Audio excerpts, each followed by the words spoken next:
नमस्कार, आदाब, बहुत बहुत स्वागत है आप सभी का। डीबी लाइव देख रहे हैं आप और डीबी लाइव के खास कार्यक्रम नजर और नजरिया में मैं हूं आपके साथ बुशरा खानम फहद। तो अविश्वास प्रस्ताव को लेकर लगातार बहस का सिलसिला जारी है। कल आपने देखा राहुल गांधी ने किस तरह से अपनी बातों को अग्रेसिव अंदाज में रखा और जिस अंदाज में उन्होंने रखा उसके बाद से ही पूरी बीजेपी में घबराहट है। और जैसे वो हमेशा से हथकंडे अपनाती है कि राहुल गांधी की जो इमेज है उसको किसी तरह से खराब किया जाए, मजाक उड़ाया जाए, इन तमाम चीजों पर ही उतर आई है। वो कहते हैं ना कि जब आपके पास किन्हीं सवालों का जवाब नहीं होता है तो आप इसी तरह के हथकंडों पर उतर आते हैं। और 9.5 साल में और उससे पहले भी बीजेपी हमेशा राहुल गांधी को लेकर इन्हीं तमाम झूठे सच्चे आरोपों के साथ हथकंडे अपनाती रही है। और अब आप ये देखिए कि कल जो ज्वलंत सवाल राहुल गांधी ने पूछे, उससे पहले गौरव गोगोई ने पूछे थे, उन सवालों के जवाब अभी तक नहीं मिले हैं। सबसे पहले मैं आपको, क्योंकि अब से कुछ ही देर के बाद प्रधानमंत्री बोलने वाले हैं, उनका इंतजार है और ये अविश्वास प्रस्ताव ही इसीलिए लाया गया था ताकि प्रधानमंत्री नरेंद्र मोदी को बाध्य किया जा सके कि वो लोकसभा में आए, पार्लियामेंट में आए और मणिपुर के इस पूरे मामले पर बोलें और बताएं कि आखिर किस तरह से डबल इंजन की सरकार पूरी तरीके से फेल हुई है, विफल हुई है। लेकिन अभी तक अमित शाह बोले, उनके तमाम मंत्री बोल रहे हैं, लेकिन अभी तक उन सवालों का जवाब नहीं मिल पाया है जो सवाल इंडिया गठबंधन और कांग्रेस की तरफ से पूछे गए हैं। तो गौरव गोगोई ने जो सवाल पूछे हैं वो सवाल मैं आपके सामने एक बार फिर से रखना चाहती हूं। उन्होंने पूछा कि प्रधानमंत्री मोदी जी मणिपुर क्यों नहीं गए?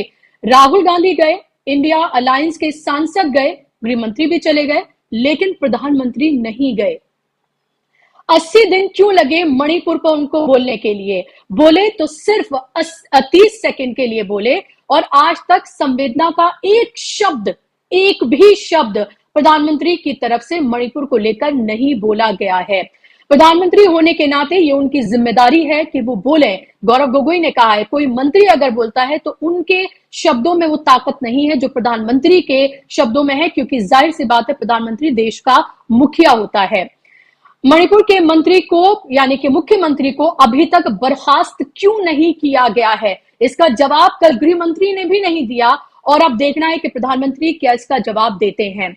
गुजरात में जब राजनीति करनी थी तो और उसके अलावा और कई राज्यों का उन्होंने जिक्र किया, तब वहां के सीएम हटाए गए, लेकिन मणिपुर के सीएम को क्यों नहीं हटाया गया? आखिर उनको क्यों सत्ता का संरक्षण इस हद तक प्राप्त है कि चारों तरफ से मांग की जा रही है कि उनको हटाया जाए, लेकिन हटाया नहीं गया है। और कांग्रेस की तरफ से यह भी कहा गया कि पीएम क्यों नहीं बोल रहे हैं, इसकी 3 वजहें हैं। पीएम को स्वीकार करना पड़ेगा कि मणिपुर में डबल इंजन की सरकार पूरी तरीके से फेल हुई है, विफल रही है। दूसरी बात, मणिपुर में भारत का गृह विभाग और रक्षा सलाहकार विभाग जो है वो पूरी तरीके से फेल हुआ है। क्योंकि आप ये देखिए, एक एग्जाम्पल मैं आपको इसका देना चाहूंगी कि जो मणिपुर की जो पुलिस है उसने असम राइफल्स के खिलाफ शिकायत दर्ज कराई है। जी हाँ, सेना के खिलाफ शिकायत दर्ज कराई है। इसको लेकर गृह मंत्री ने, क्योंकि उनके अंदर ही आता है गृह की सेना, उन्होंने अभी तक कोई जवाब नहीं दिया है इसको लेकर। ये बहुत गंभीर बात है। जरा इमेजिन करिए कि अगर यही तमाम हरकतें अगर राजस्थान की पुलिस ने असम राइफल्स या किसी और सेना के खिलाफ जो है अगर शिकायत दर्ज कराई होती तो अब तक बावेला मच गया होता गोदी मीडिया और दूसरी जगहों पर। लेकिन अभी देखिए इसको लेकर कोई बात नहीं की गई है। तो लगातार इसको लेकर सवाल जवाब का सिलसिला जारी है और ये भी कहा गया है कि प्रधानमंत्री जनता के बीच ये स्वीकार नहीं करना चाहते हैं कि उनसे भूल हुई है। ये भी 3 याचनाएं भी रखी गई हैं। सदन में जब बात रखी गई तो ये कहा गया कि लोकसभा और राज्यसभा दोनों में अपनी बात को रखें। अभी राज्यसभा की कार्यवाही स्थगित कर दी गई है क्योंकि मल्लिकार्जुन खड़गे ने वहां पर कहा कि प्रधानमंत्री राज्यसभा में भी आकर बोले। उन्होंने कहा कि लेकिन सरकार में बैठे लोग कहते हैं, उनकी पार्टी के लोग कहते हैं कि वो नहीं आएंगे। तो उन्होंने कहा कि क्या वो परमात्मा है? उसके बाद शोर शराबा हुआ, कल तक के लिए राज्यसभा की कार्यवाही को स्थगित कर दिया गया है। दूसरी याचना यहाँ पर जो रखी गई है कांग्रेस की तरफ से वो ये कि वो मणिपुर जाएं, दूसरी पार्टीज को लेकर जाएं, ऑल पार्टी डेलीगेशन लेकर जाएं और वहां पर लोगों से बात करें। तीसरी याचना जो रखी गई है वो ये कि मणिपुर के समाज सेवी संगठनों को बुलाएं, उनकी मीटिंग करें। तो ये तमाम बातें कांग्रेस की तरफ से, इंडिया गठबंधन की तरफ से रखी गई हैं। इन तमाम बातों पर जवाब देना है, लेकिन कल से लेकर अब तक आप ये देखिए कि जवाब नहीं दिया गया है। और गृह मंत्री 2 घंटे के लिए बोले, लेकिन उन सवालों के जवाब कहीं ना कहीं से वो नहीं दे पाए, और लगा ऐसे जैसे कि चुनावी रैली चल रही है। चाहे अभी हर्षवर्धन सिंह राठौर बोल रहे थे, उससे पहले अलग अलग जो सरकार में बैठे लोग हैं, एमपीज हैं, वो तमाम बात कर रहे थे। लेकिन आप ये देखिए कि ऐसा लग रहा है मानो कि इलेक्शन की एक रैली चल रही है। काश के मणिपुर भी राजस्थान की तरह लकी होता, तो कम से कम जो ये बेशरम नेता हैं, इनके ऊपर कम से कम कुछ शर्मिंदगी होती इनको, और वो जिस तरह से राजस्थान की एक एक इंसिडेंट का ब्यौरा यहां पर रख रहे हैं, मणिपुर को लेकर भी बात करते। आप ये देखिए कि इस तरह के आरोप लगाए जा रहे हैं कांग्रेस के ऊपर, सोनिया गांधी और राहुल गांधी के ऊपर। देखना ये होगा कि क्या उन बातों को भी एक्सपंज किया जाता है जो अभी हर्षवर्धन सिंह राठौर ने अब से कुछ देर पहले लगाई और गद्दार तक कह डाला गया, और इसके साथ साथ पूरे राजस्थान का ब्यौरा रखा गया, लेकिन मणिपुर की बात नहीं की गई। उससे पहले आपको याद होना चाहिए कि जब प्रधानमंत्री बोले थे 30 सेकंड के लिए, उसमें उन्होंने पहले जिक्र छत्तीसगढ़ का, राजस्थान का किया था, और मणिपुर की को लेकर सिर्फ दुख जताया था, शांति की अपील उन्होंने तब भी नहीं की थी। कल गृह मंत्री ने जरूर ये कहा कि दोनों समुदाय जो है आपस में बैठकर बात करें, तब ये बात उनकी तरफ से की गई, और उसके लिए अविश्वास प्रस्ताव लाना पड़ा। और आज ये देखना होगा कि अब से कुछ ही देर में जब प्रधानमंत्री बोलते हैं तो क्या कुछ कहते हैं, और क्या मणिपुर को लेकर वो जवाब देते हैं सीधे सवालों के, क्या सीधे जवाब देते हैं, या गोलमोल करके, जैसे अब तक हमें देखने के लिए मिल रहा है, गोलमोल करके वो अपने जवाब देते हैं। और हमारे साथ अमलेंदु जी जुड़ गए हैं, सीनियर जर्नलिस्ट, और उनसे हम इसको लेकर बात करेंगे। लेकिन उससे पहले मैं आपको ये बता दूं कि अब तक जो है वो लोकसभा में क्या क्या हुआ है अविश्वास प्रस्ताव को लेकर। अधीर रंजन चौधरी जो हैं, और अमित शाह में गहमा गहमी हो गई।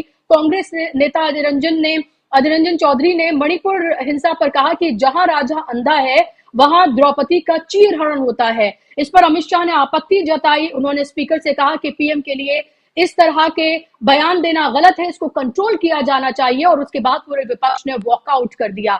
और हालांकि कुछ ही मिनट के बाद सदन में वापसी हुई, और इस पर लेकर ज्योतिरादित्य सिंधिया, जो कि कांग्रेस में पहले हुआ करते थे, लेकिन उन्हें मलाई खानी थी, कितनी मलाई उन्हें मिली है इस सबके सामने है, तो उन्होंने बीजेपी का दामन थाम लिया, और उन्होंने इसको लेकर कटाक्ष किया कि देश की जनता ने इन्हें बाहर का दरवाजा दिखा दिया है, और अब ये सदन से भी खुद ही बाहर जा रहे हैं। इन्हें अपने अविश्वास प्रस्ताव पर स्वयं ही विश्वास नहीं है। तो इससे देखिए जिस तरह के तमाम कमेंट्स किए जा रहे हैं, अमलेंदु जी, जिस तरह की बातें कही जा रही हैं, चाहे निर्मला सीतारमण को अब से पहले हमने कुछ देर पहले सुना, हर्षवर्धन सिंह राठौर को हमने सुना, अमित शाह को कल हमने सुना, तमाम नेताओं को, मंत्रियों को हम सुन रहे हैं लोकसभा में। जो सीधे सवाल पूछे गए हैं, उन सीधे सवालों के जवाब तो नहीं दिए जा रहे हैं। हाँ, ये जरूर लग रहा है कि चुनावी रैली चल रही है और अपने बखान किए जा रहे हैं। देखिए बुशरा जी, मुझे लगता है कि विपक्ष जो है अपनी रणनीति में कामयाब हुआ है, और उसने इस सरकार को जो है वो निर्वस्त कर दिया है। ये सरकार जो है वो बिल्कुल जो है एक तरीके से कहा जाए मणिपुर के मसले पर जो बेनकाब हो गई है, और इसका असली चाल चरित्र चेहरा जो है वो विपक्ष ने सामने ला दिया है। सवाल ये है कि जब मणिपुर पर चर्चा है और अविश्वास प्रस्ताव मणिपुर को लेकर के आया है, और अविश्वास प्रस्ताव में 3 सवाल जो हैं वो मणिपुर को लेकर के पूछे गए हैं, क्या सत्ता पक्ष के किसी भी मंत्री, किसी भी वक्ता ने मणिपुर के सवालों को संबोधित किया? इसका उत्तर जो है निकलेगा ना। किसी ने भी मणिपुर के सवालों को संबोधित नहीं किया, और जो सवाल जो थे विपक्ष ने उठाए थे उसका कोई भी उत्तर जो है वो सदन के अंदर सुनने को नहीं मिला। यह भारतीय जनता पार्टी की अपनी रणनीति हो सकती है, और वो हो सकता है कि इसमें अपने को होशियार समझते हो कि उन्होंने मुद्दे को डाइल्यूट करने की कोशिश की, लेकिन जो बात अमित शाह कह रहे थे और जो लोकसभा स्पीकर ओम बिरला जी भी कह रहे थे कि देश देख रहा है, तो वो देश भारतीय जनता पार्टी को भी देख रहा है कि किस तरीके से मणिपुर जैसे गंभीर मसले पर, जिसमें कि अमित शाह जो है वो सदन में खड़े होकर के स्वयं स्वीकार कर रहे हैं कि साहब अगस्त में भी वहाँ कितनी हत्याएं हुई हैं, मतलब उन्होंने खुद ही किया, जुलाई में कितनी हत्याएं हुई ये भी उन्होंने बताया, जून में कितनी हत्याएं हुई ये भी बताया। तो जब केंद्रीय गृह मंत्री सदन में खड़े होकर के स्वीकार कर रहा है कि मणिपुर में हालात अभी भी ठीक नहीं है, अभी भी वहाँ हिंसा हो रही है, उसके बावजूद अगर सरकार जो है इस पर कुछ बोलने को तैयार नहीं हो, इस मुद्दे को संबोधित करना नहीं चाहती है, तो समझा जा सकता है कि सरकार कितनी गैर जिम्मेदार है। अब जो अधीर रंजन चौधरी ने जिन शब्दों का प्रयोग किया उन शब्दों के ऊपर आपत्ति हो सकती है, लेकिन ये तो ऐतिहासिक जो है हमारे धर्म ग्रंथों की चीजें हैं उनको किया है। अब आप अगर आप जो है वो धृतराष्ट्र को अगर निकाल लेंगे महाभारत में से तो कहाँ रह जाएगी महाभारत। तो क्या ये महाभारत को ही जो किया जा रहा है, उसको चरितार्थ किया जा रहा है। अब ये तो भारतीय जनता पार्टी आने की वो किस पात्र को वहां चरितार्थ कर रहे हैं क्या नहीं कर रहे हैं, लेकिन अगर प्रधानमंत्री नरेंद्र मोदी की तुलना जो है वो निशिकांत दुबे का द्रौपदी से करने तो वो ठीक है, लेकिन अगर राजा को धृतराष्ट्र कर दिया जाए तो वो गलत है। तो आप अपने हिसाब से सब चीजें तय करेंगे तो ये तो नहीं चलेगा। दूसरा जो राजीव बुशरा जी जो महत्वपूर्ण बात ये है कि विपक्ष लगातार इन सवालों पर बात कर रहा है और प्रधानमंत्री को मजबूर करने के लिए था ये अविश्वास प्रस्ताव लाया गया, और ये कहा भी गया अविश्वास प्रस्ताव करते हुए चूंकि सरकार इस मसले पर बात करने के लिए तैयार नहीं है, प्रधानमंत्री इस मसले पर कुछ बोलने के लिए तैयार नहीं है, और हम जानते हैं कि ये संख्याबल नहीं है, मतलब विपक्ष ये भी जानता है कि संख्याबल नहीं है, भी अविश्वास प्रस्ताव गिरेगा। उसके बावजूद अगर यह अविश्वास प्रस्ताव लाया गया है, उस पर अगर चर्चा हो रही है, उसके बाद भी अगर भारतीय जनता पार्टी इस पर बोलने को तैयार नहीं, तो समझा जा सकता है कि मणिपुर की घटना जो है उनके लिए कुछ मानी नहीं रखती है, और ये संयोग नहीं है बल्कि ये प्रयोग है, ये कहा जा सकता है। और विपक्ष इस बात को लगातार कहेगा भी कि ये भारतीय जनता पार्टी का प्रयोग है जो सब जगह दोहराया जा रहा है। अब कल अमित शाह जी कह रहे थे कि प्रधानमंत्री बहुत चिंतित रहते हैं और अकेले प्रधानमंत्री 70 सालों में जो 17 घंटे काम करते हैं, जो 17 घंटे काम करने वाला प्रधानमंत्री है वो 3 दिन से बहस चल रही है अविश्वास प्रस्ताव के ऊपर और 1 सेकंड के लिए संसद में आया नहीं है। तो प्रधानमंत्री काम क्या कर रहा है भाई? अमित शाह जी ये भी तो बताएं, वो प्रधानमंत्री 17 घंटे काम कर रहा है, वो काम आखिर है क्या? काम क्या कर रहा है वो प्रधानमंत्री? इसका कोई जवाब नहीं है। अगर प्रधानमंत्री इतना काम वाला है और उसके पास इतने ज्यादा काम है कि वो 70 घंटे काम कर रहा है, तो मणिपुर 100 दिन से जल क्यों रहा है? इसका कोई जवाब नहीं है। तो मुझे लगता है ये कुल मिलाकर के भारतीय जनता पार्टी ने जिस तरीके की चीजें की है और जिस तरीके से सदन के अंदर आचरण किया है वो देश देख रहा है। बकौल ओम बिरला साहब जब वो कल जो डांट रहे थे विधायक सांसदों को, खासतौर से इंडिया के सांसदों को, कि आपका ये ठीक नहीं है, आप हो हल्ला कर रहे हैं, देश देख रहा है प्रश्नकाल के दौरान, तो वही बात जो है वो देश देख रहा है। प्रधानमंत्री नरेंद्र मोदी को भी देख रहा है, गृह मंत्री को भी देख रहा है, और भारतीय जनता पार्टी जिस तरीके से सरकार चला रही है उसको भी जो है वो देश देख रहा है। तो ये देश बिल्कुल अमलेंदु जी, मैं सोच रही थी जी, अमलेंदु जी मैं सोच रही थी कि जब से मणिपुर का ये पूरा वहां पर जिस तरह की हिंसा हुई है और उसके बाद जो वीडियो हमारे सामने आई और फिर आखिरकार सबको उस पर बोलना पड़ा, लेकिन प्रधानमंत्री तब भी सिर्फ 30 सेकंड के लिए बोले और राजस्थान छत्तीसगढ़ की बात पहले की। अभी भी आप ये देखिए हर्षवर्धन सिंह राठौर बोल रहे थे, उससे पहले कल हमने सुना स्मृति ईरानी को।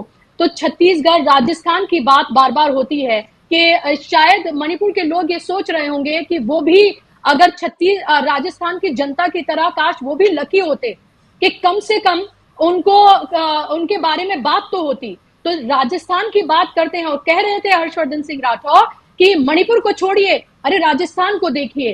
तो यही से असंवेदनशीलता जो है वो नजर आती है कि एक होता है क्राइम अगेंस्ट विमेन और वो पूरे देश के ब्यौरा आता है, वो सिर्फ राजस्थान और छत्तीसगढ़ का नहीं है, वो मध्य प्रदेश और उत्तर प्रदेश का भी है, उसकी बात कोई नहीं करेगा। और दूसरा होता है कि पिछले 3 महीने से ज्यादा वक्त से मणिपुर जो है वो पूरा जल रहा है। मणिपुर को आपने 2 हिस्सों में बांट दिया है, एक समुदाय को दूसरे समुदाय के अगेंस्ट खड़ा कर दिया है, एक समुदाय दूसरे समुदाय की औरतों के साथ क्या कर रहा है और कैसे हथियार लेके एक दूसरे के खिलाफ खड़ा है वो सबके सामने है।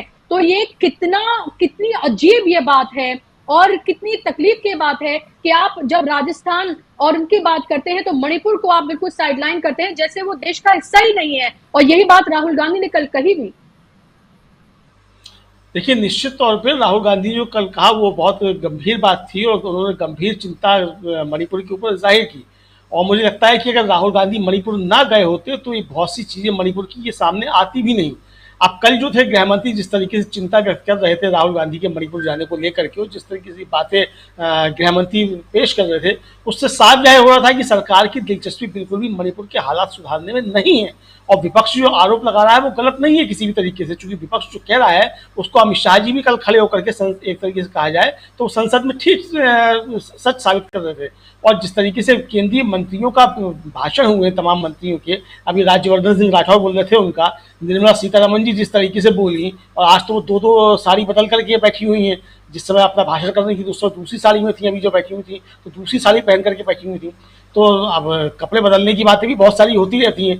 तो यानी इतने गंभीर मसले पर चर्चा हो और आप इस गंभीर मसले को चर्चा पे आप बात ना करके सरकार की उपलब्धियों की आप बात करने लग जाएं कि साहब हमारी सरकार की ये उपलब्धियां हैं, मतलब हर मंत्री जो बोलने के लिए खड़ा हुआ उसने एक तरीके से अपने जो उसका मंत्रिमंडल था उसके जो प्रेस रिलीज थी वो एक तरीके से खड़े होकर के पढ़ी है सबने। वो निर्मला सीतारमन से लेकर के ज्योतिरादित्य सिंधिया तक जो है सबने प्रेस रिलीज जो है खड़े होकर के पढ़ी है। तो मणिपुर के मसले पर किसी ने बातचीत नहीं की। दूसरी बात जो बुशरा जी है, जो लगातार डाइल्यूट करने की बात की जाती है, सब क्राइम अगेंस्ट वुमेन जो है मणिपुर में हुआ और राजस्थान में हुआ और बंगाल में भी हुआ कि बिहार में भी हुआ, अंतर समझने की आवश्यकता है। राजस्थान का क्राइम अगेंस्ट वुमेन्स जो है या बंगाल का क्राइम अगेंस्ट वुमेन जो है या बिहार का क्राइम अगेंस्ट वुमेन जो है वो पर्टिकुलर महिला के खिलाफ वो पर्टिकुलर लोगों द्वारा किया गया, मतलब विशेष लोग, खास लोगों द्वारा किया गया। एक सामूहिक जो है वो एथनिक क्लीजिंग जो चल रही है उस तरीके की चीज़ नहीं थी। मणिपुर में जो हो रहा है वो बाकायदा समुदाय को टारगेट करके हो रहा है। सबसे खतरनाक बात यह है, और ये जो वहाँ से विभाजन की नींव पड़ेगी और जो पड़ चुकी है, मतलब पड़ेगी क्या, वो नींव पड़ चुकी है, ये सदियों तक जो है इस विभाजन की आप खाई को पाट नहीं सकते हैं। और जिस तरीके से सरकार जो है बैठी हुई है, कल अमित शाह जिस तरीके से वहाँ के मुख्यमंत्री का बचाव कर रहे थे और वो तो साफ कह रहे थे कि वो कॉपरेट कर रहे हैं मुख्यमंत्री, इसलिए नहीं हटाया, यानी मुख्यमंत्री नहीं हटाया जाएगा। ये सरकार ने ये बता दिया जो राजनाथ सिंह ने पिछली बार कहा था कि एनडीए सरकार में इस्तीफे नहीं होते हैं, और वो कई बार साबित हुआ। न अजय मिश्रा का इस्तीफा हुआ, न ब्रजभूषण सिंह का इस्तीफा हुआ, न कुलदीप सेंगर का इस्तीफा हुआ। तो इसी तरीके से इस्तीफा एन बीरेन सिंह का भी नहीं होगा। ये अमित शाह ने कल एक तरीके से खुला चैलेंज जो है वो दे दिया है और देश को बता दिया है कि एन बीरेन सिंह जो है वो मणिपुर के मुख्यमंत्री इसी तरीके से बने रहेंगे और इसी तरीके से वहाँ चलता रहेगा। आप देखिए परिस्थितियाँ कितनी गंभीर हैं कि असम राइफल्स जो केंद्र की जो यूनिट है जिसके मुखिया जो है अमित शाह है केंद्र में, उनकी जो सशस्त्र है उसमें जो है एफआईआर दर्ज करती है और हमारा गृह मंत्री जो सदन में खड़े होकर के वहां के मुख्यमंत्री का बचाव कर रहा है, यानी अपने विभाग को भी नीचा दिखाने की कोशिश कर रहा है। जो उसकी खुद की फोर्सेस जिनका वो मुखिया है उनको उनके ऊपर जो एफआईआर दर्ज की जा रही है उसका भी बचाव नहीं कर पा रहा है, बचाव जो है वहां के मुख्यमंत्री का कर रहा है। तो इससे ज्यादा निर्लज्ज सरकार जो है 70 सालों में देखी नहीं हुई किसी ने भी कि सरकार खड़े होकर के जो है वो किस तरीके से वहां मुख्यमंत्री का बचाव कर रही है। अब इसके पीछे उनकी क्या रणनीति है, वो पूरे देश को मणिपुर बनाना चाहते हैं, पूरे देश को नूह और मेवात बनाना चाहते हैं, क्या करना चाहते हैं, तो भारतीय जनता पार्टी जाने क्या करना चाहते हैं क्या करना नहीं चाहते हैं। लेकिन इसका संदेश पूरी दुनिया में खराब जा रहा है और भारत की छवि जो है वो खराब हो रही है। प्रधानमंत्री की कोई छवि है ही नहीं, प्रधानमंत्री को लोग पहले भी वीजा नहीं देते थे, लेकिन भारत की छवि जो है वो निश्चित तौर पर खराब हो रही है। बिल्कुल जाहिर सी बात है। और कल गृह मंत्री अमित शाह ने कुछ बातें राहुल गांधी को लेकर की और जाहिर सी बात है कि उनको शायद एक ही चीज आती है कि मजाक उड़ाना और इस पर कितने पैसे खर्च किए गए हैं और किस तरह से पूरा जो सुपारी मीडिया है उसको लगाया गया, कहने की जरूरत नहीं है। और कल एक बार फिर से अमलेंदु जी वो सुपारी दी गई है और तभी आप ये देखिए कि कल आपने देखा होगा कि राहुल गांधी ने जो सवाल पूछे, जो मणिपुर को लेकर जो ज्वलन सवाल पूछे, उसके इतर उन बेहुदा बातों पर डिस्कशन हो रहा है और बाकायदा तौर पर कुछ चैनल्स में, बल्कि एक चैनल जो है वहां तो एक्शन करके बताया गया कि किस तरह से क्या राहुल गांधी ने वहां पर किया। तो आप ये देखिए कि इससे ये साफ जाहिर होता है कि जो तिलमिलाहट है वो बहुत ज्यादा है, जो वार किया गया है, जो चोट की गई है राहुल गांधी की तरफ से वो बहुत गहरी है, क्योंकि इसी के अलंबरदार तो बनते रहे हैं हमेशा। उन्होंने ही तो देशभक्ति का सर्टिफिकेट जो है सबको बांटने का ठेका लिया है और कल उन्हीं को ही पार्लियामेंट में खड़े होकर देशद्रोही करार दिया राहुल गांधी ने। तो जाहिर सी बात है कि ये तो बहुत उनको चुभना था। और यही वजह है कि पूरा हमने देखा कि कल से पूरा मीडिया लग गया है और किस तरह से कैरेक्टर असैसिनेशन किया जा रहा है राहुल गांधी का, वो देखा हमने दिन भर और आज सुबह भी। देखिए बुशरा जी, निश्चित तौर पे मीडिया तो उनके काम पे लगेगा ही, और उनका चूंकि वो पांचवा जो है एक तरीके से कहा जाए आनुषंगिक संगठन है मीडिया हो गया है, तो इसलिए मीडिया की तो बातें खैर छोड़िए, मीडिया क्या कर रहा है। लेकिन जो महत्वपूर्ण बात यह है कि राहुल गांधी ने जब खुले सदन में कहा कि आप देशद्रोही हैं, आप देशभक्त नहीं हैं, तो सरकार की तरफ से इसका जवाब आना चाहिए था कि नहीं, हम देशभक्त हैं और हम देशद्रोही नहीं है। सरकार की तरफ से किसी ने भी अभी तक ये नहीं कहा कि हम देशद्रोही नहीं है और हम देशभक्त हैं। सरकार की तरफ से अभी तक किसी ने नहीं कहा। मतलब जितना भी सत्ता पक्ष तरफ से लोग बोले हैं वो इधर उधर की बातें तो कर रहे हैं, इंडिया और घमंडिया की बातें तो सब कर रहे हैं, लेकिन राहुल गांधी ने जो सीधी सीधी चोट की, जो सीधा सीधा कहा और सीधा सीधा आरोप लगाया, तो उसके उसके ऊपर अभी तक किसी का कोई बयान, कोई वक्तव्य जो है नहीं आया, ना तो सदन के अंदर ना सदन के बाहर। और जिस तरीके से चीज़ों को मोड़ने की कोशिश की जा रही है कि साहब वो फ्लाइंग किस दी और कौन सी किस दी, अब पता नहीं, अभी तो किस कितनी तरीके की होती है यही सब लोग जानते होंगे।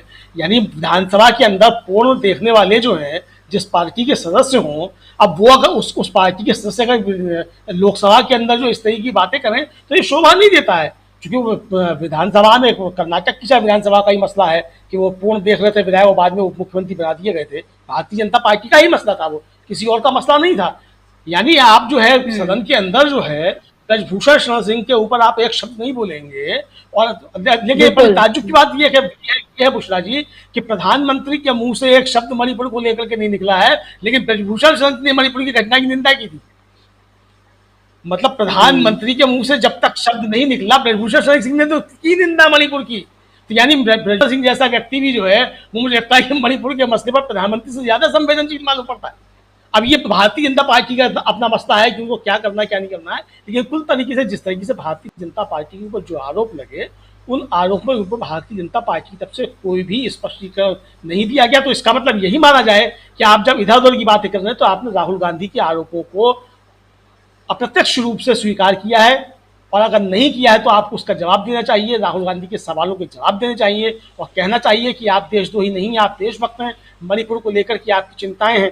कल जिस समय अमित शाह जी ने कहा कि पूरा सदन जो है एक तरीके से वो प्रस्ताव पारित करे, तो भाई ये बात तो गौरव गोगोई ने शुरू में ही कही थी कि पूरा जो सदन चले मणिपुर जाए, हम चाहते हैं कि सब जाए।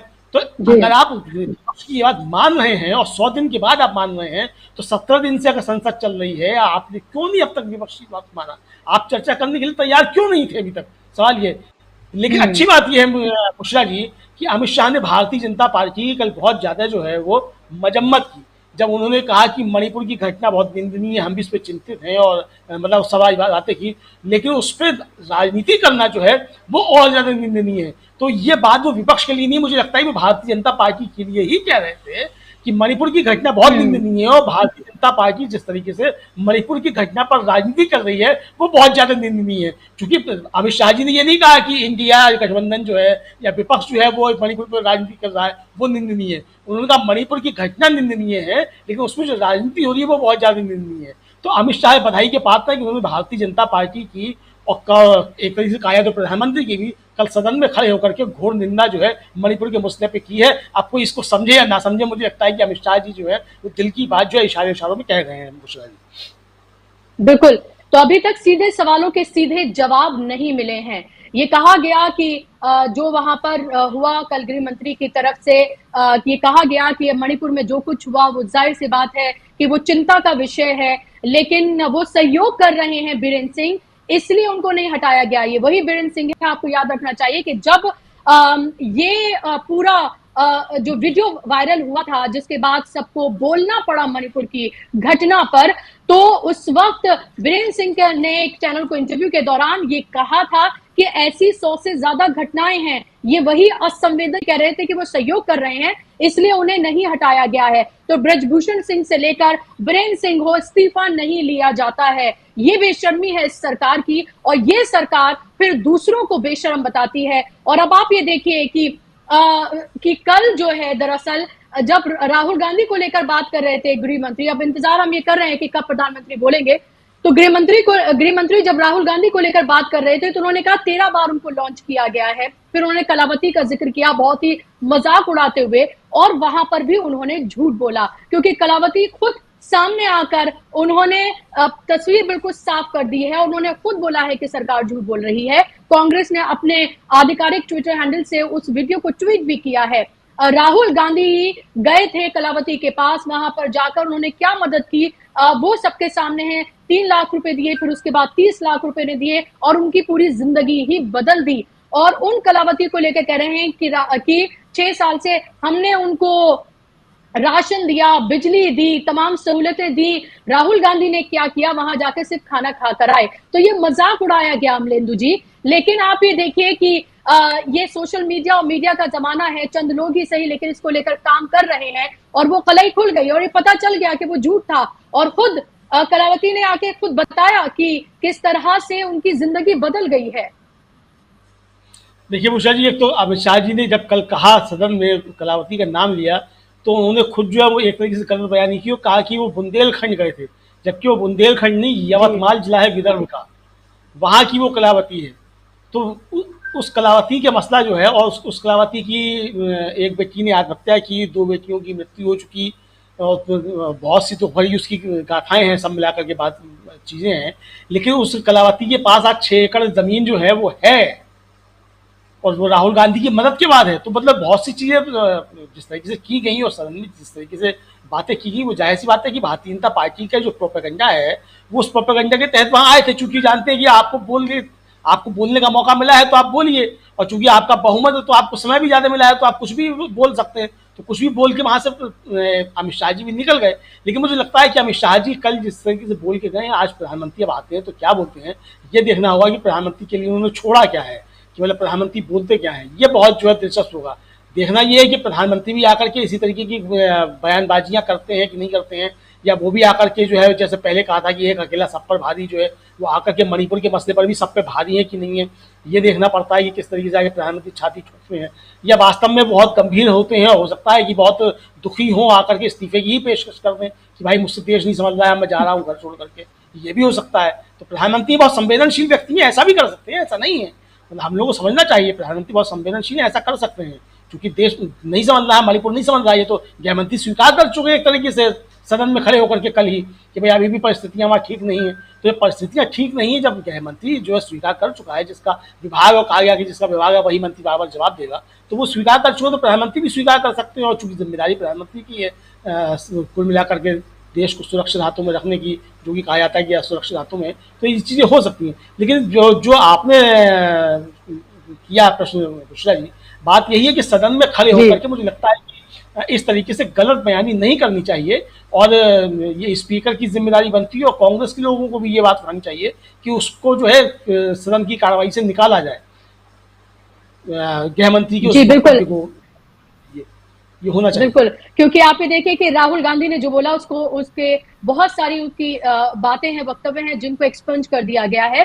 तो क्या ये सिर्फ विपक्ष के लिए है या फिर ये सत्ता में बैठे लोगों के लिए भी है? क्योंकि लगता है ऐसा है कि एक तरफा कार्रवाई हर चीज में देखने के लिए मिलती है। कल जिस तरह से राहुल गांधी 35 से 37 मिनट बोले थे और उसमें लगभग 15 मिनट वो मणिपुर पर बोले, लेकिन कितनी बार उनके ऊपर कैमरा रहा ये सबके सामने है। जब उन्होंने मणिपुर की बात की सभापति को दिखा दिया गया, लेकिन जब सत्ता में बैठे लोग गृह मंत्री से लेकर स्मृति ईरानी, निर्मला सीतारमण या फिर और तमाम लोग सत्ता में बैठे लोग जब अपनी बात को रखते हैं, सरकार के लोग, तो उनको पूरी तरीके से दिखाया जाता है, उनके चेहरे को दिखाया जाता है। चाहे विपक्ष प्लेकार्ड देकर दिखाए मणिपुर को लेकर, तब वो हमने देखा था कि किस तरह से संसद टीवी ने बार बार फ्रेम में से हटाकर सिर्फ अमित शाह को ही रखा था। तो ये सब कुछ भी हो रहा है, माइक म्यूट किए जाते हैं, और लोकतंत्र में अगर विपक्ष मजबूत नहीं है तो लोकतंत्र कमजोर माना जाता है, क्योंकि विपक्ष ही वो जरिया है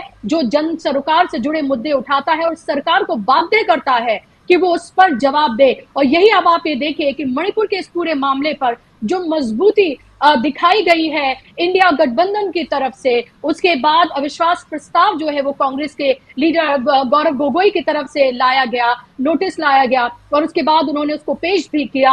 उसके बाद सरकार को बाध्य होना पड़ा कि वो आकर जवाब दें और तब से अब इस अविश्वास प्रस्ताव को लेकर डिस्कशन जो है वो चल रहा है, बहस चल रही है और इंतजार है कि 4 बजे का वक्त तय किया गया था। शायद अभी तैयारी में वक्त लग रहा हो हमारे प्रधानमंत्री को, तो 4 बजे का वक्त जो है वो तय किया गया था और अभी लगभग 4:40 अब हो गए हैं और इंतजार है कि कब आकर वो अपनी बात को रखते हैं और मणिपुर को लेकर जो लगातार सवाल पूछे जा रहे हैं, मणिपुर की जनता पूछ रही है हमारे प्रधानमंत्री से कि जब आप इलेक्शन के समय एक दो नहीं कई कई रैलियां आकर कर सकते हैं, तो जब हमें आपकी जरूरत है तब आप हमारी तरफ देख भी नहीं रहे हैं।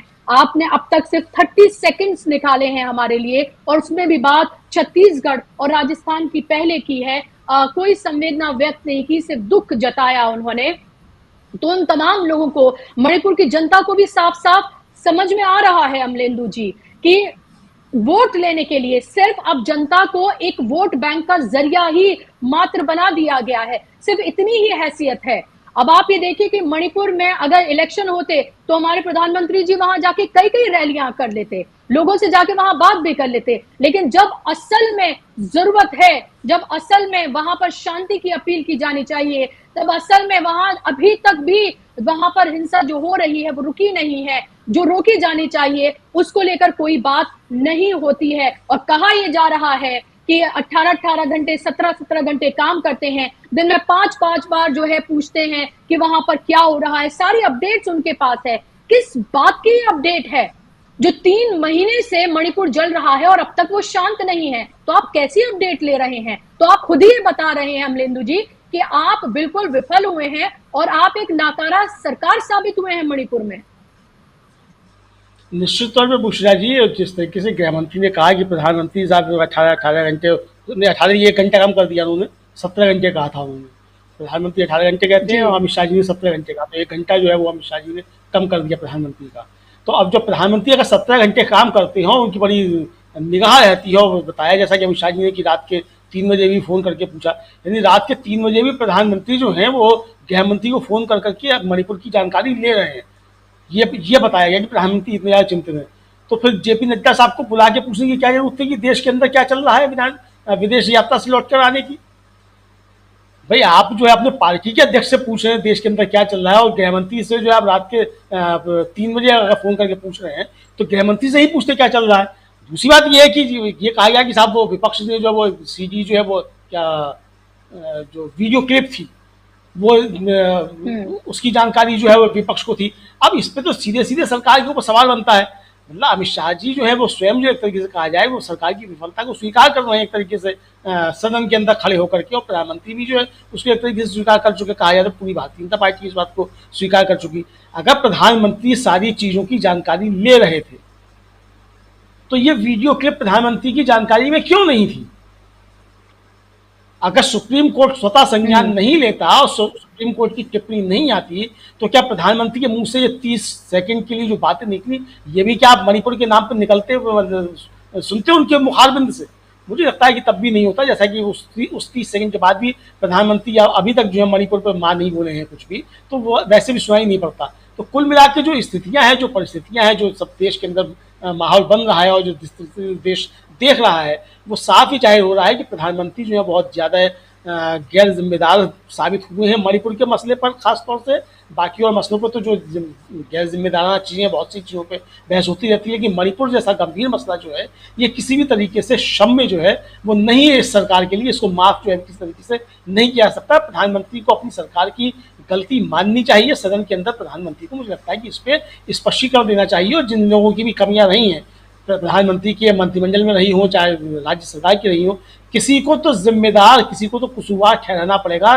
जो जिम्मेदार है इन सारी चीज़ों के लिए, जिसने लापरवाही बरती है या जिसने हिंसा को वहाँ भड़कते रहने दिया है और आज भी ये हिंसा को जो है वहाँ आग लगाने की कोशिश की जा रही है। मुझे लगता है कि प्रधानमंत्री को उस पर जिम्मेदारी सरकार में बैठे हुए लोगों की तय करनी चाहिए, और अगर प्रधानमंत्री ऐसा नहीं करते हैं तो फिर देश जो है ये जिम्मेदारी फिर प्रधानमंत्री की ही मानेगा कि प्रधानमंत्री इसके पीछे जो है कहीं ना कहीं दिखाई पड़ते हैं। अब ये प्रधानमंत्री को तय करना है कि वो किसकी जिम्मेदारी तय करते हैं।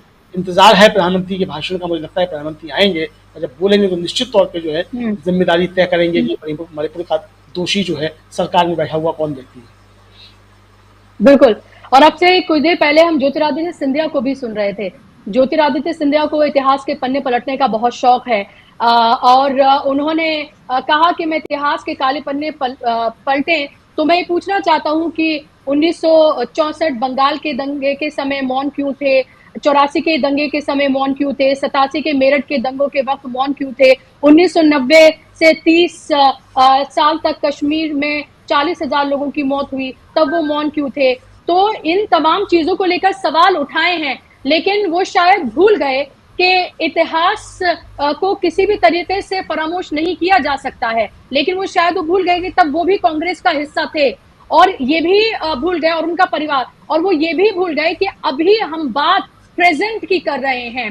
तो जो सत्ता में बैठे लोग हैं, हमारे प्रधानमंत्री से लेकर गृह मंत्री और तमाम जो हमारे मंत्री और एमपीज हैं, उनको दरअसल पास्ट में रहने का बहुत शौक है।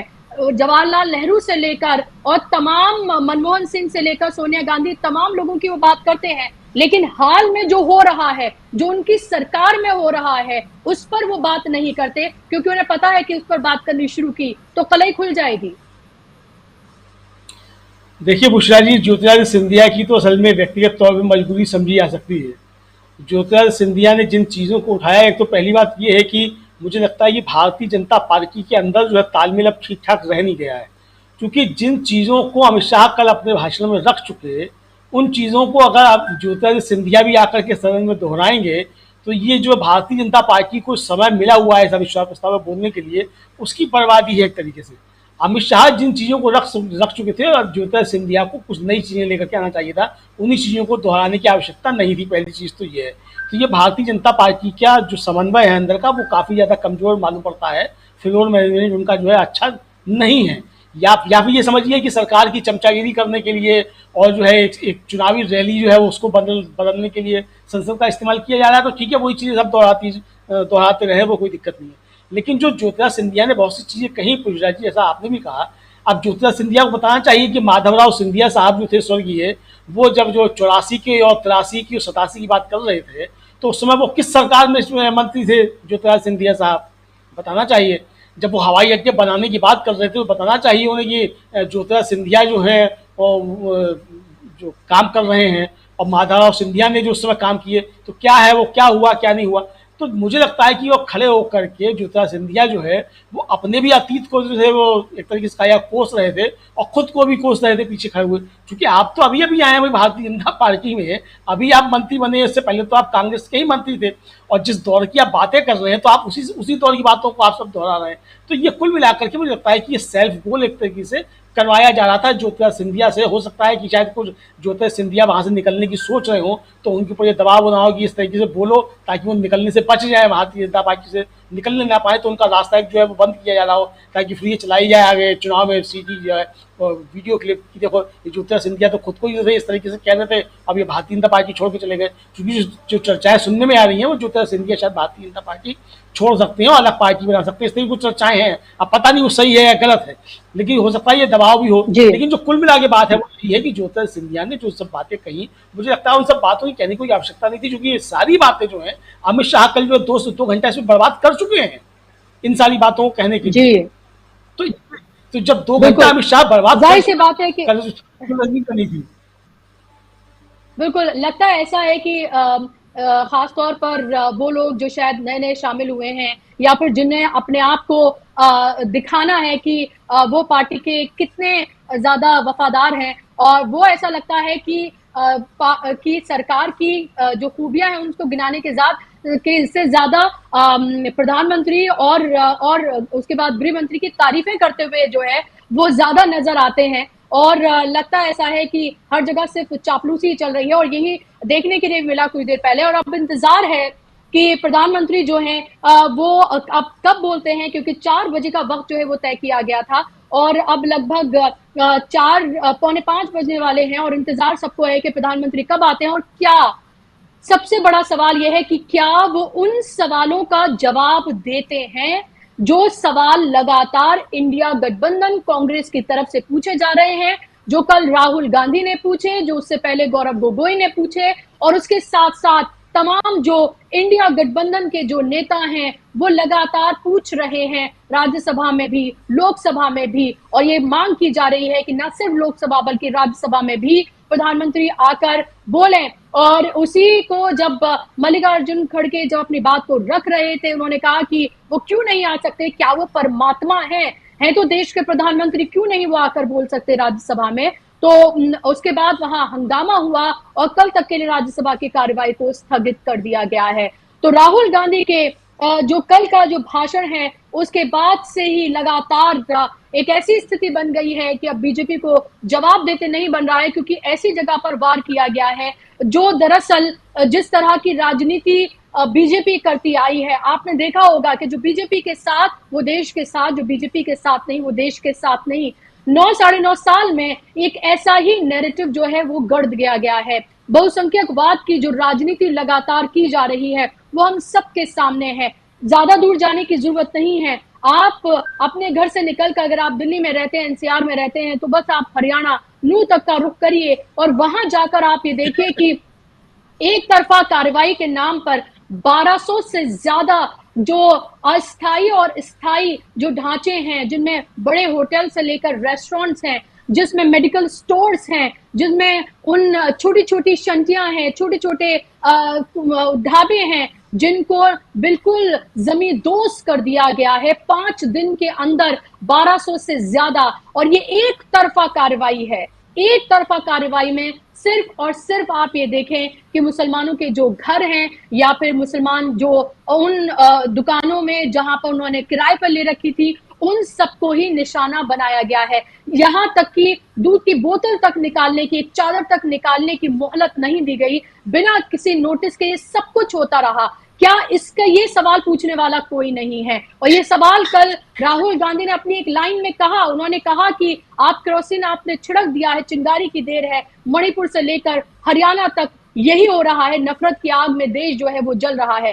सवाल ये भी पूछा जाना चाहिए, जब सुओ मोटो नोटिस जो है, कॉग्निजेंट जो है वो लिया गया, स्वतः संज्ञान लिया पंजाब और हरियाणा हाईकोर्ट ने, और ये कहा कि क्या ये एथनिक क्लिंजिंग जो है वो की जा रही है। शर्म से मर जाना चाहिए सरकार को, जब इतनी बड़ी बात जो है वो कोर्ट की तरफ से कही जाती है, एथनिक क्लिंजिंग की बात की जाती है और ये कहा जाता है ये एक तरफा कार्रवाई की जा रही है, और उसके बाद ये नोटिस जो है वो जारी, ऑर्डर जारी किया जाता है, तब जाकर जो हरियाणा और नूंह है वहां पर जो कार्रवाई की जा रही थी, बुलडोजर कार्रवाई, उस पर रोक लगती है। ये तमाम बातें कहना भी जरूरी है, क्योंकि देश भर में जो कुछ हो रहा है, एक तरफ मोहब्बत की बात हो रही है, एक तरफ मोहब्बत की दुकान खोलने की बात हो रही है, और दूसरी तरफ आप ये देखें कि नफरत की बयार जो है वो बहाई जा रही है। और जब सवाल पूछे जाते हैं तो उसका जवाब देने वाला कोई नहीं है। और इसीलिए अमलेंदु जी, ये कहा गया कल राहुल गांधी की तरफ से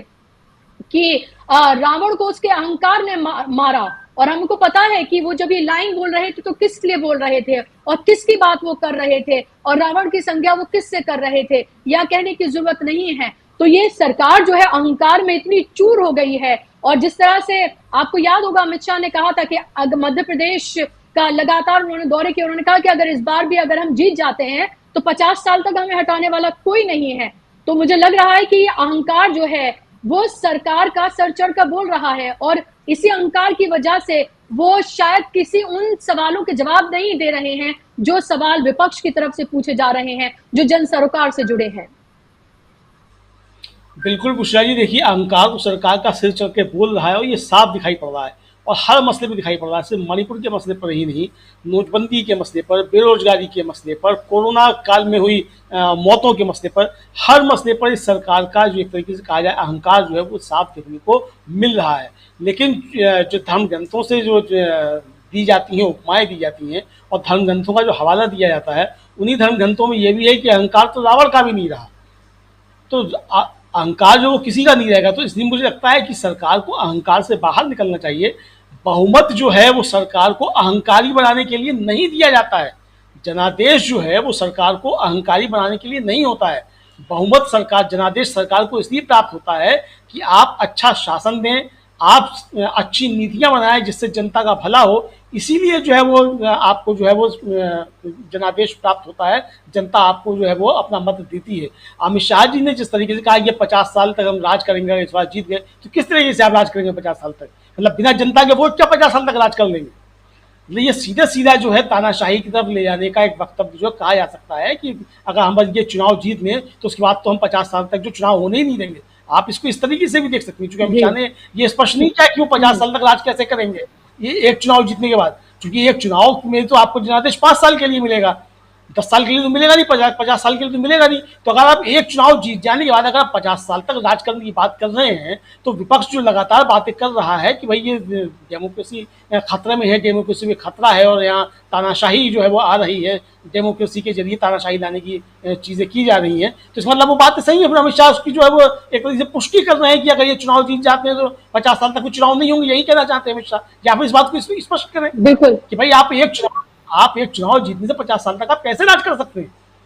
ये तो गंभीर बात है ना, जी। जो गंभीर बात और है अभी जो बिल्कुल बिल्कुल। और अमलेंदु जी, आप ये देखिए कि एक बिल ये भी लाया जा रहा है कि चुनाव आयुक्त जो है उनका चयन किस तरह से होगा, उसकी प्रक्रिया को ही बदलने के लिए पहले आप ये देखिए चीफ जस्टिस ऑफ इंडिया, एक विपक्ष का नेता और प्रधानमंत्री, अब उसको बदला जा रहा है कि अब आप ये देखिए कि चीफ जस्टिस की भूमिका उसमें खत्म की जा रही है।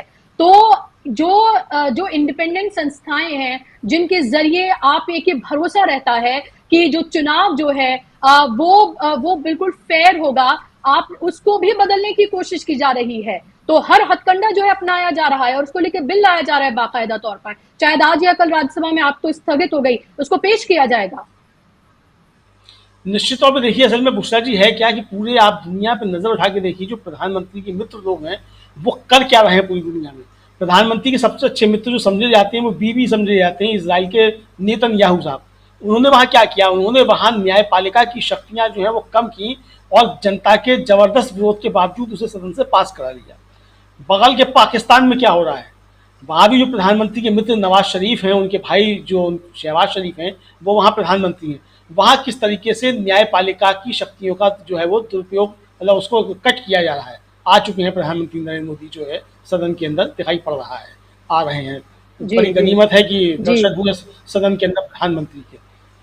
तो ये जो जिस तरीके से हो रहा है, तो वहां से ये प्रेरणा ली जा रही है। और यहाँ भी जो है ये प्रयास किए जा रहे हैं कि किस तरीके से पहले तो न्यायपालिका से सीधे सीधे जो थी टकराहट की स्थिति पैदा करने की कोशिश की गई, लेकिन लगा कि इससे मामला खराब हो सकता है और न्यायपालिका जो है इस पर रिएक्ट कर सकती है, तो फिर कानून मंत्री को जो था वो बदला गया, एक तरीके से संधि प्रस्ताव जो कहा जाए वो न्यायपालिका को भेजा गया। और उसके बाद अब धीरे धीरे जो है जिन जिन मसलों पे न्यायपालिका की तिरछी नजर है जरा सी भी, तो वो सब चीजें कोशिश की जा रही है ताकि तमाम संवैधानिक संस्थाओं पे धीरे धीरे जो है वो कब्जा किया जा सके और संवैधानिक संस्थाओं को जो है वो सरकार का एक तरीके से गुलाम बनाया जा सके। तो वही चीजें जो मिलाकर के हो रही है। जो दिल्ली का जो बिल पास हुआ वो भी एक तरीके से यही है कि सीधी सीधी चुनौती एक तरीके से वो सुप्रीम कोर्ट को दिखाने की कोशिश की गई है। अब उसकी मैं वैधानिकता पर नहीं जा रहा कि संसद क्या कर सकती है क्या नहीं कर सकती है, लेकिन ये जो था वो सुप्रीम कोर्ट को एक चुनौती एक तरीके से। इसी तरीके से राजस्थान के मसले पर, मणिपुर के मसले पर जब सीजीआई ने खुली अदालत में कहा कि आप राजस्थान की तुलना मणिपुर से नहीं कर सकते, प्रधानमंत्री ने तुरंत जो है वो ट्वीट किया कि चलो राजस्थान। यानी वो सीधा सीधा जो था वो सुप्रीम कोर्ट को थी वो चुनौती एक तरीके से दी गई कि आप क्या बात करते हैं कि आप मणिपुर की जगह राजस्थान की बात नहीं कर सकते, हम तो मणिपुर जा रहे हैं। तो ये सीधे सीधे चुनौती एक तरीके से पेश करने की कोशिश की गई। मुझे लगता है कि इस तरीके की चीजें हैं बुशरा जी। बिल्कुल। और प्रधानमंत्री लोकसभा पहुंच चुके हैं। 4 बजे का हालांकि वक्त था, ये बताया गया, और 5 बजने में चंद ही मिनट बचे हैं और अब प्रधानमंत्री जो हैं वो पहुंच चुके हैं। अब इंतजार है सबको कि प्रधानमंत्री क्या बोलते हैं मणिपुर के इस पूरे मामले पर, क्योंकि हमने देखा है उनको तमाम तरह के उद्घाटन करने का उनके पास वक्त है, चुनावी रैलियां करने का उनके पास वक्त है, हर गैर जरूरी चीज पर बोलने का उनके पास वक्त है। क्विट इंडिया मूवमेंट को लेकर आपने देखा कि पूरा कैंपेन चलाया गया, मन की बात करने का उनके पास वक्त है, तमाम चीजों का उनके पास वक्त है। अगर वक्त नहीं है उनके पास तो तो उन जरूरी चीजों पर बात करने का जिसको लेकर जनता एक उम्मीद से देखती है, क्योंकि जनता ने ही चुनकर उन्हें उस गद्दी पर बिठाया है जहां पर वो आज हैं, एक बार नहीं दो दो बार। तो उनका ये दायित्व बनता है कि जब एक देश का एक हिस्सा, एक स्टेट जो है मणिपुर, वो 3 महीने से ज्यादा वक्त से जल रहा है, वहां पर एक समुदाय दूसरे समुदाय के सामने आकर खड़ा हो गया है, वहां महिलाओं के साथ सामूहिक बलात्कार हो रहे हैं, वहां महिलाओं को वहां पर आप ये देखें कि इस तरह से एक समुदाय दूसरे समुदाय का दुश्मन बन गया है कि मानो 2 मणिपुर एक मणिपुर में बन गए हैं। राहुल गांधी ने भी इसका जिक्र किया था। ऐसे वक्त में जब उन्हें खुद आकर संवेदना व्यक्त करनी चाहिए थी, जब उन्हें खुद आकर शांति की अपील करनी चाहिए थी, उसके लिए अविश्वास प्रस्ताव लाना पड़ा विपक्ष को, इंडिया गठबंधन को। और उन्होंने ये कहा कि हमें पता है हमारे पास नंबर नहीं है, और ये कोई जीत हार के लिए नहीं किया गया है। उन्होंने कहा कि सिर्फ और सिर्फ हम बाध्य कर सकें प्रधानमंत्री को कि वो आकर सदन में मणिपुर के इस मामले पर जवाब दें कि डबल इंजन की सरकार कैसे पूरी तरीके से फेल रही है, क्यों मणिपुर 3 महीने से जल रहा है, क्यों बीरेंद्र सिंह का इस्तीफा नहीं लिया गया, किस तरह से हथियार, सोफिस्टिकेटेड वेपन्स जो हैं वो आम लोगों तक पहुंचे, कैसे हथियारों की लूट की गई या कराई गई। ये तमाम वो सवाल हैं जो पूछे जा रहे हैं विपक्ष की तरफ से, जिसके जवाब अभी तक नहीं दिए गए हैं। कल गृह मंत्री बोले, लेकिन वो भी अविश्वास प्रस्ताव लाने के बाद, और सवाल लगातार यही है कि आखिर ऐसी क्या मजबूरी है हमारे प्रधानमंत्री की, जो हर बात पर बोलने के लिए उतारू रहते हैं, जो जिनको माना ही जाता है सो कॉल्ड कि वो बहुत अच्छे ओरेटर हैं और बोलने की कला और उन तमाम चीजों के लिए, वो एक ऐसे मुद्दे पर जब देश की बेटियां आस भरी निगाह से उनकी तरफ देख रही हैं, और शायद अब उन्होंने वो आस भी छोड़ दी है और इसीलिए उन्होंने सुप्रीम कोर्ट का दरवाजा खटखटाया अपनी सुरक्षा के लिए। उनमें से एक महिला आप ये देखिए कि करगिल वॉर में जो लड़े उनकी पत्नी, उन्होंने कहा कि मैं अपने घर के महिलाओं को नहीं बचा सका, अपने दुश्मन देश से तो बचा लिया। इस तरह की बातें जब सामने निकल कर आए तो किसी भी आम इंसान का कलेजा जो है वो फट जाता है, और वो तस्वीरें, वो सब जो देखी हमने, वो शायद ही एक बार के बाद किसी और की हिम्मत हुई हो दोबारा देखने की, जो पूरी तरीके से वायरल थी। जिसके बाद प्रधानमंत्री बोले तो 30 सेकंड्स के लिए, लेकिन आपको पता है कि वो क्या बोले, मुझे बार बार कहने की जरूरत नहीं है। और अब इंतजार पूरा देश ये कर रहा है कि चलिए, आपको मजबूर किया विपक्ष ने, ये है विपक्ष की मजबूती कि विपक्ष ने आपको मजबूर किया कि आप लोकसभा में आए, सदन में आए, और आप आकर इस पर जवाब दें। तो अब आकर प्रधानमंत्री अब से कुछ ही मिनट पहले सदन का उन्होंने रुख किया है, आकर वो बैठे हैं, और अब बस इंतजार ये किया जा रहा है कि प्रधानमंत्री कब इस पूरे मामले पर, मणिपुर के मामले पर बोलते हैं। क्या बोलते हैं ये सबसे महत्वपूर्ण है, किस तरह से बोलते हैं ये सबसे ज्यादा महत्वपूर्ण है, कि क्या बिना राजस्थान, छत्तीसगढ़, वो तमाम राज्य जहां पर बीजेपी की सरकार नहीं है, उनका नाम लिए बगैर क्या सिर्फ मणिपुर की बात करेंगे प्रधानमंत्री? क्या उन सवालों के जवाब देंगे प्रधानमंत्री जिसको लेकर लगातार विपक्ष उनके ऊपर हमलावर है, लेकिन जवाब देते उन पर नहीं बन रहा है। और लोकसभा की कार्यवाही लगातार चल रही है, मॉनसून सत्र का कल आखिरी दिन है, और आज इस अविश्वास प्रस्ताव की जो बहस है उसका आखिरी दिन है, और प्रधानमंत्री के वक्तव्य के साथ ही ये खत्म हो जाएगा। और आप ये देखें कि लगातार अभी विपक्ष की तरफ से बात रखी जा रही है, और इंतजार किया जा रहा है कि प्रधानमंत्री इस पूरे मामले को लेकर क्या कुछ बोलते हैं। और इंतजार इस बात का भी आप ये के बाद किस तरह से पूरा जो गोदी मीडिया है उनकी बात करना हालांकि गैर जरूरी है, लेकिन फिर भी मैं यहाँ रख देती हूँ कि वो किस तरह से अपनी बात को मोदी के भाषण के बाद किस तरह से लोटपोट होता है और क्या कुछ कहता है, ये भी देखना बेहद महत्वपूर्ण होगा, क्योंकि इसी के जरिए तमाम तरह की जो इमेज है वो बनाई जाती है, तमाम तरह की नफरत जो है उसी गोदी मीडिया के जरिए फैलाई जाती है। और प्रधानमंत्री अब से कुछ ही देर में बोलने वाले हैं, और इसी का ही इंतजार जो है वो किया जा रहा है। तो अमलेंदु जी, क्या आप उम्मीद लगा रहे हैं, क्या आपको लग रहा है कि बिना इधर उधर की बात किए ये बताया जाएगा कि कारवां आखिर लुटा कैसे? नहीं बुशरा जी, अगर ये बता दिया जाएगा कि बिना इधर की बात की हुई कारवां लौटा कैसे, तो प्रधानमंत्री खुद बता देंगे अपनी सरकार की कमजोरियों को। तो हम्म। सरकार में की कमजोरियां हैं और सरकार कहाँ विफल रही है, तो इसका मतलब प्रधानमंत्री उसको बता देंगे।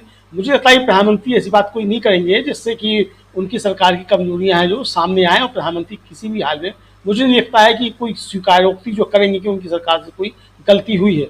और अच्छी बात तो लेकिन यही होती है प्रधानमंत्री अपनी सरकार की गलतियां खुले मन से स्वीकार करते हैं, सदन में आकर के स्वीकार करें खुले मन से, और खुले मन से ये बात करें कि आगे का रास्ता क्या हो, किस तरीके से जो मणिपुर के हालात बन रहे हैं और मणिपुर में किस तरीके जी। से वैमनस्य फैला है उसको कम करने के लिए क्या प्रयास हो सकते हैं, और इसमें विपक्ष और सत्ता पक्ष दोनों मिलकर के किस तरीके से इस मसले को हल करने के लिए आगे बढ़ सकते हैं।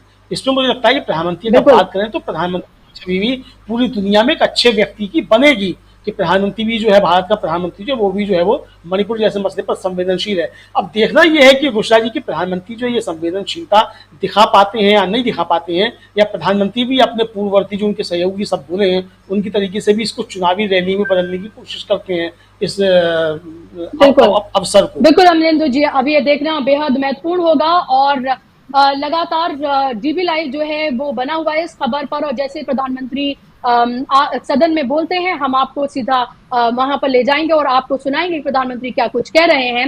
लेकिन फिलहाल हमारे आज के इस कार्यक्रम नजर और नजरिया में बस इतना ही। अमलेंदु जी, बहुत बहुत धन्यवाद आपका हमारे साथ जुड़ने के लिए। और देखना बेहद महत्वपूर्ण होगा कि क्या कुछ कहा जाता है प्रधानमंत्री की तरफ से, सबकी निगाहें उसी पर लगी हुई हैं।